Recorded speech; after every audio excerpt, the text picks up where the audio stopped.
Her appearance resembled any other truck driver.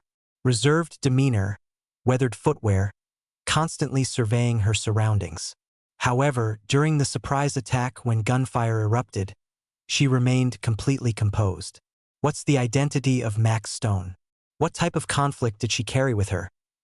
The breeze sliced across the damaged highway like a sharp instrument, creating sounds between abandoned fuel stations and corroded advertising signs.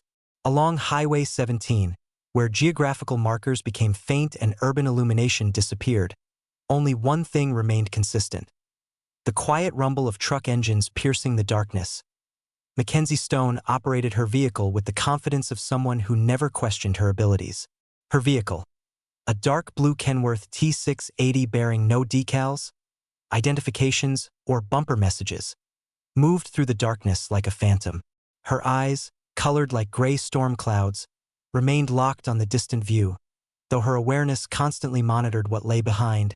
Always attentive, throughout southwestern truck stops, Mac had become recognized by numerous different identities. Mac, Phantom, Stone. She maintained distance from others, used physical currency, and remained present only during refueling or purchasing dark roast and canned legumes. Many assumed she had military experience. Even fewer had the courage to inquire. She never validated their suspicions. The Thunderbird fuel station located near El Paso's outskirts. She positioned her vehicle at the lot's perimeter, partially concealed between two malfunctioning illumination posts. The location carried the scent of excessively cooked pork and repeatedly told tales. Within the establishment, the atmosphere was dense with discussion. The majority was boisterous, unrefined, and driven by excessive stimulant consumption.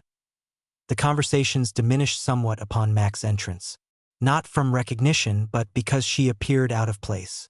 A female approaching 40, slender and elevated in height with her locks secured beneath a faded sports cap, dressed in an olive flannel coat and aged denim pushed into marked footwear. Without cosmetics or grin, a mark arched beneath her chin, resembling punctuation for an untold narrative. She settled into a seating area, requested coffee, and observed. The second incident this week, someone mentioned at the service area.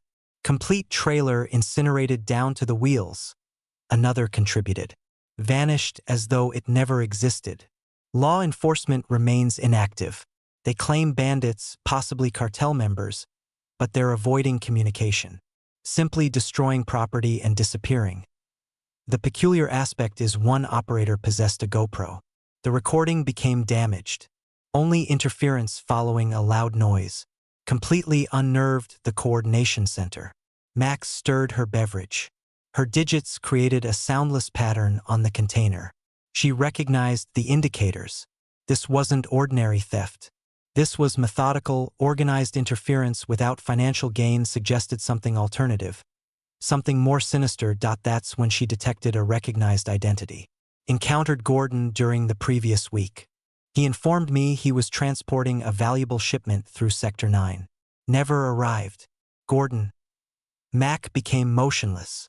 He'd operated beneath her instructor, Captain Elijah Ray, among the most intimidating and honored marksmen in Iraq.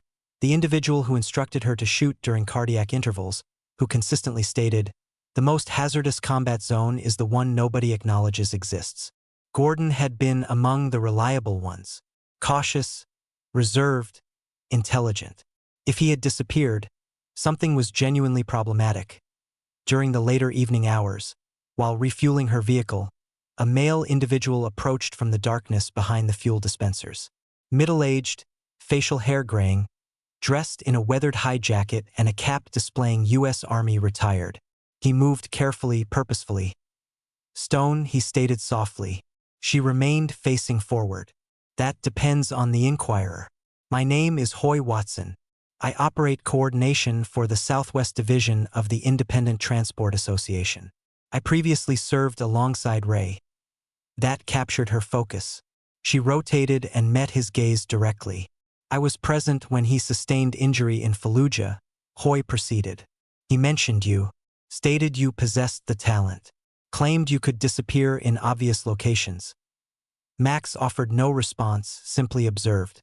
"We've lost half a dozen trucks across 3 weeks. Not stolen, incinerated, operators missing. No demands, no explanation, nothing captured on satellite or dashboard recording devices. Whatever this situation involves, it's not coincidental. And law enforcement? She inquired. Dismissed it as cartel pressure tactics, but these aren't cartel methods. Excessively precise, excessively silent. He provided her with a folded document, a route diagram. Red ink encircled a portion of Route 17 recognized among truckers as the no-echo segment. A 5-mile communication dead zone without cellular service, settlements, or exits. You desire me to accompany them, she stated. I desire someone who won't lose composure when circumstances deteriorate. She examined the diagram. Recollections appeared. Her observer's final statements, the sound of approaching gunfire, the calm following a verified elimination. She had promised she was finished. Only the highway and the vehicle from this point forward. But this felt distinct. Acceptable, she stated, folding the diagram. However, I operate independently. You don't reveal to the others my identity. I desire them conversing as though I'm undetectable. The following evening, 5 trucks assembled at a modest logistics facility near Sector 9's boundary. Mac arrived finally, positioning her Kenworth adjacent to a chrome-finished Peterbilt. The other operators barely acknowledged her presence. One chuckled and nudged his companion. How considerate of coordination to provide us the token female. Another sneered. What's her plan? Negotiate with the hijackers until they surrender? Max remained silent. She simply inspected her wheels, her reflective surfaces, and her optical mounting device, concealed beneath the dashboard in a deceptive storage area.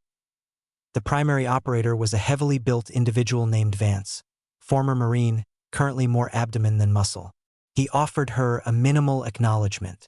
Maintain proximity to the secondary vehicle. No individual heroics. You observe anything unusual, you communicate it. Understood. Understood, she responded. The convoy departed at midnight. 5 vehicles advancing into the dark stretch of Route 17 beneath a sky depleted of celestial bodies. Mac maintained her focus on the woodland boundary. She modified her rearview reflector once, then reached beneath her position and deactivated the security on a concealed holder. And precisely as they entered the no-echo segment, her communication device produced interference, then fell silent. She looked rightward. At the forest's perimeter momentarily, she observed it. A flicker of illumination, a figure, an optical device reflecting, and the subtle outline of an individual kneeling, targeting directly at the primary truck. Mac's jaw became rigid. She recognized that body position, that posture, that stillness. They've instructed someone, she whispered, and whoever they represented, they were skilled.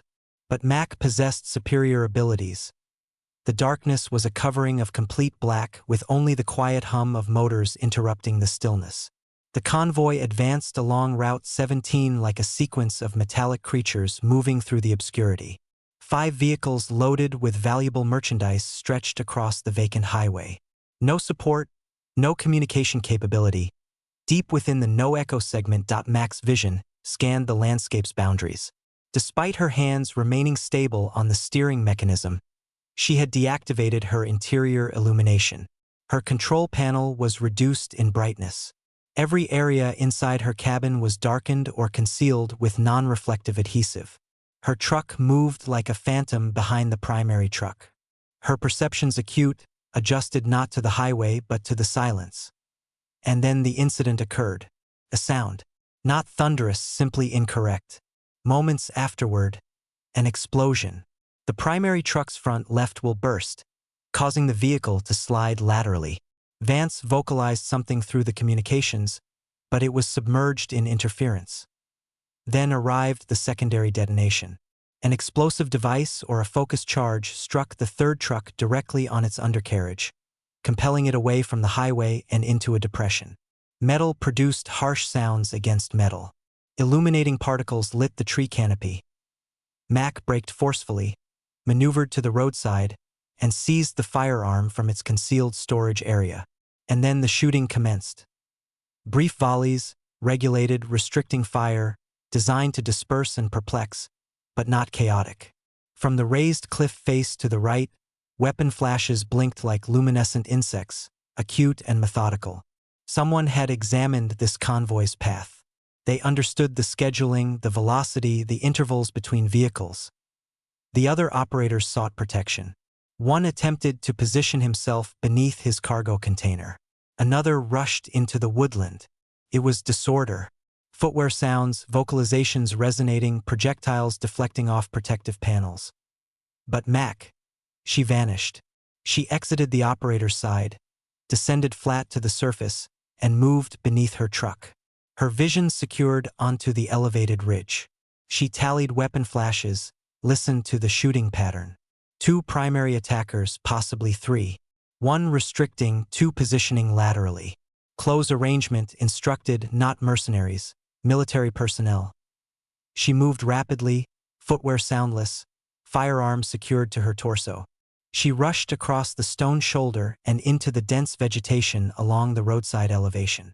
Every movement deliberate, every respiration minimal. Her cardiac rhythm didn't accelerate, it decelerated. Her instruction assumed control. She ascended the incline, adhering to the concealed side of a calcium-based rock formation.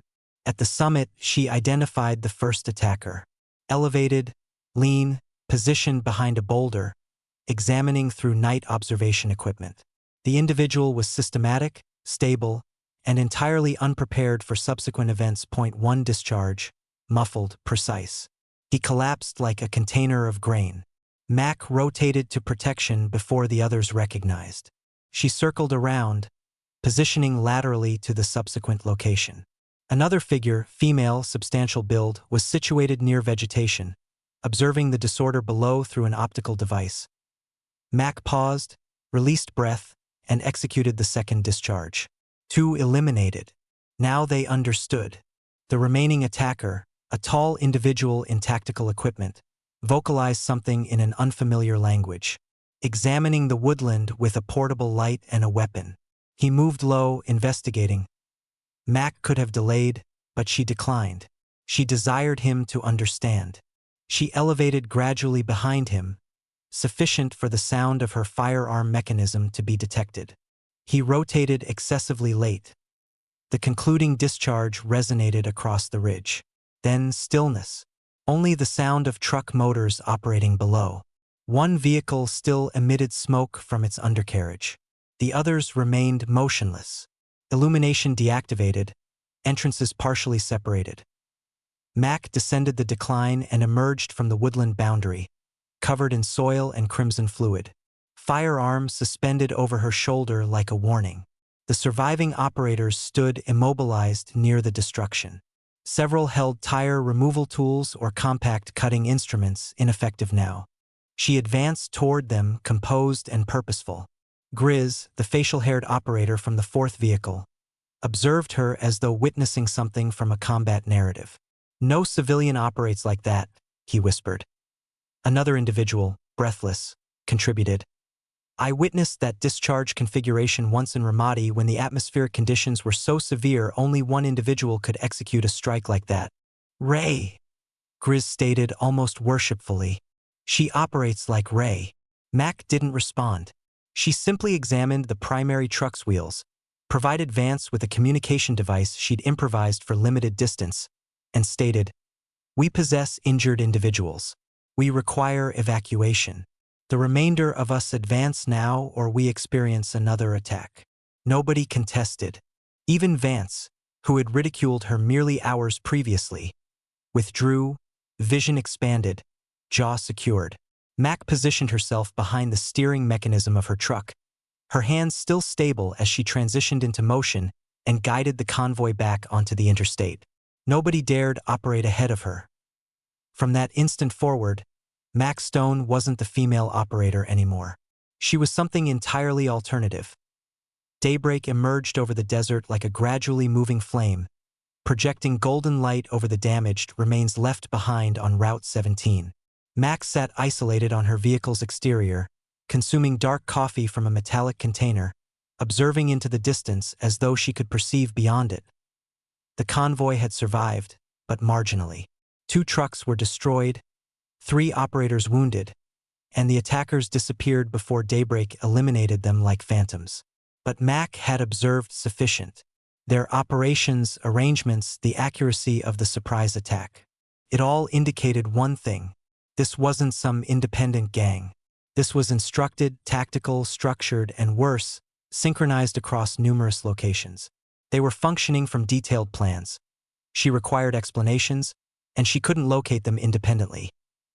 The subsequent day, they reassembled at an isolated facility owned by Grizz outside Amarillo, a former salvage location now transformed into a private maintenance facility. No surveillance, no documentation, just corrosion, instruments, and confidence. Max stood before an improvised assembly. Grizz, 2 surviving convoy operators, and a newcomer, Joey Keene, a thin 24-year-old whose elder relative had disappeared during an assignment 3 weeks prior. His hands shook somewhat as he vocalized that I heard you were investigating the attacks. I believe my relative was captured. No remains, no indicators. He'd never simply vanish like that. Mac examined him, anxious but not fragile. You ever served? She inquired. Negative, but I can acquire knowledge. You'd need to rapidly. They commenced modestly. Joey received instruction every morning in the facility, how to operate a communication device, how to recognize a deceptive manifest, how to respond under gunfire.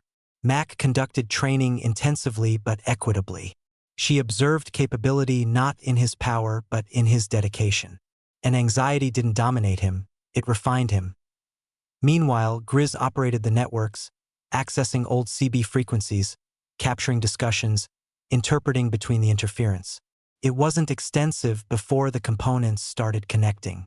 Someone had modified route assignments inside the Transport Association's internal platform, discreetly redirecting valuable shipments toward abandoned structures, old storage facilities, isolated facilities.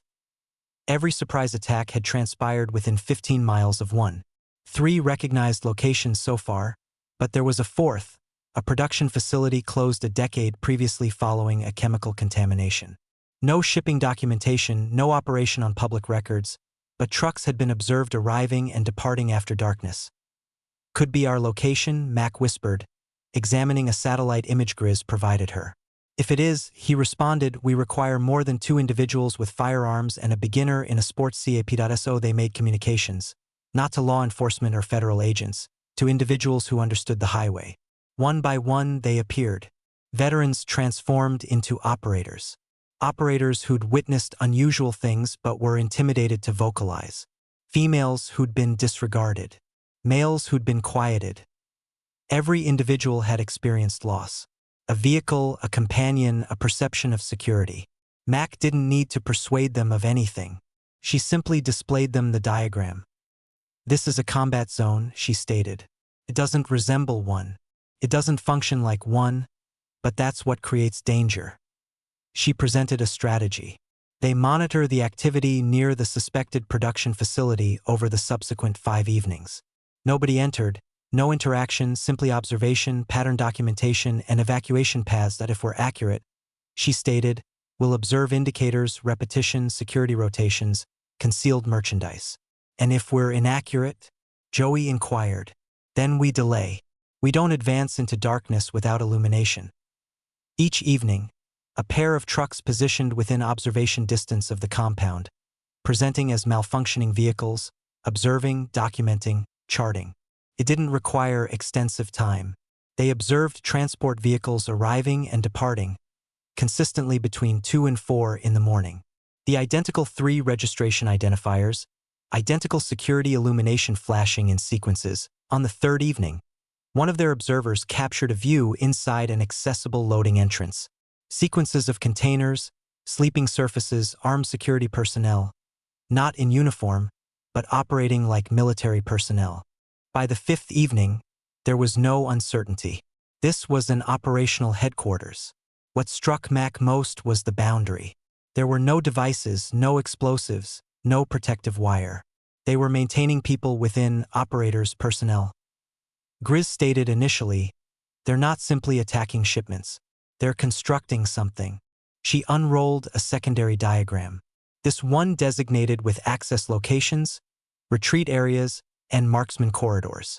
Colored adhesive displayed unmanned aircraft paths, mechanical lifting equipment routes, vehicle obstruction methodology. Every path considered. This concludes at the production facility, she stated. But we don't capture it like inexperienced individuals. We capture it like we've captured everything else, with accuracy. Grizz looked around the assembly. Veterans acknowledged. Joey stood more erect.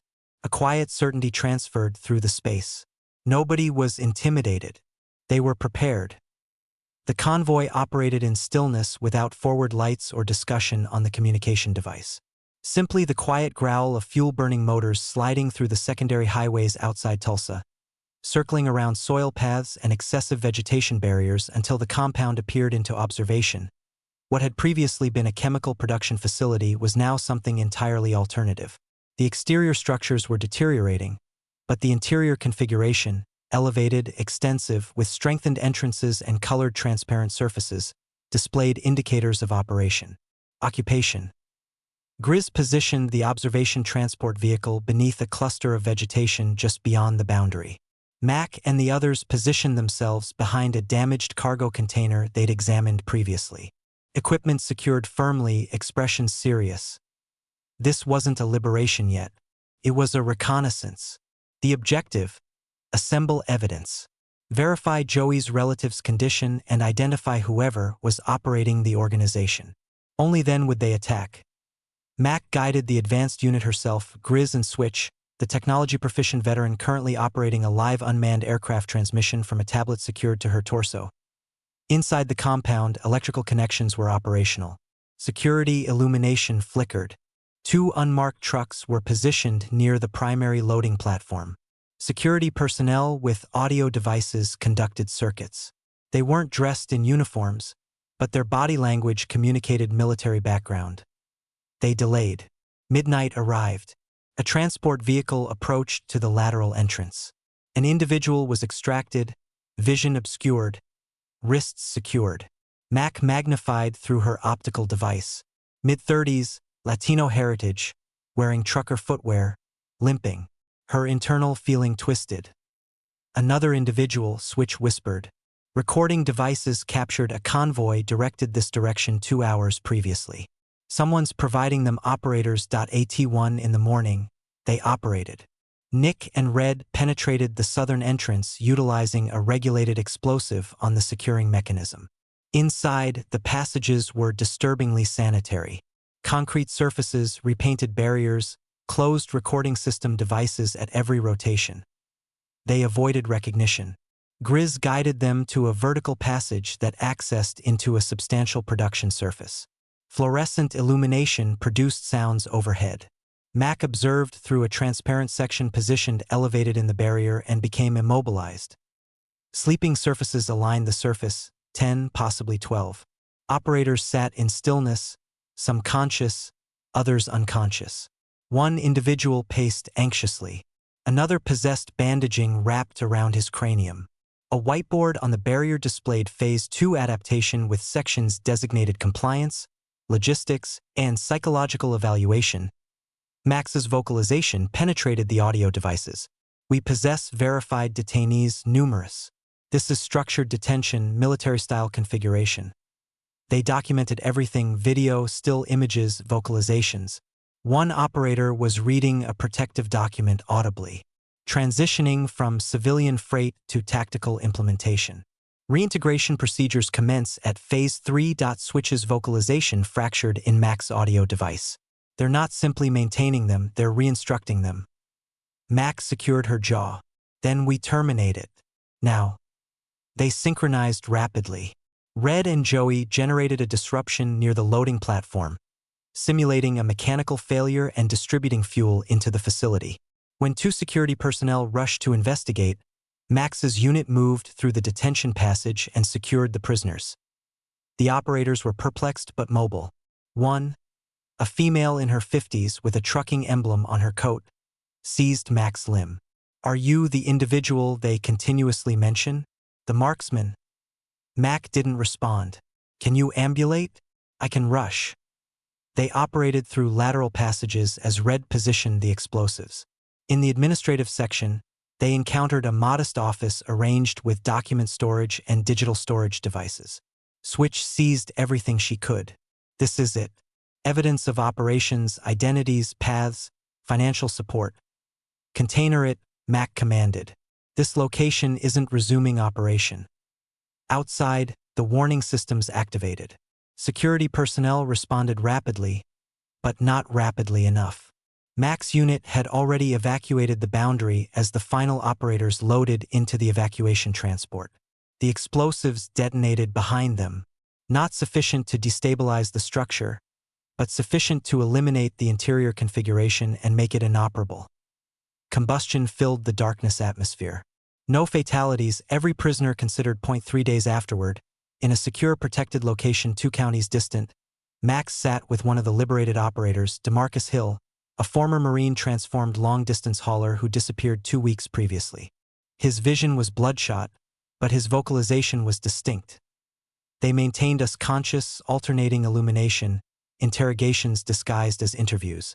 They informed us the world was transforming and that operators would be the new infantry, not combatants, transporters, illegal goods carriers, messengers for whoever compensated the most. The organization wasn't operated by cartels or independent militias. It possessed configuration, some intricate financial support and extent, the kind of extent that didn't leave identifying marks.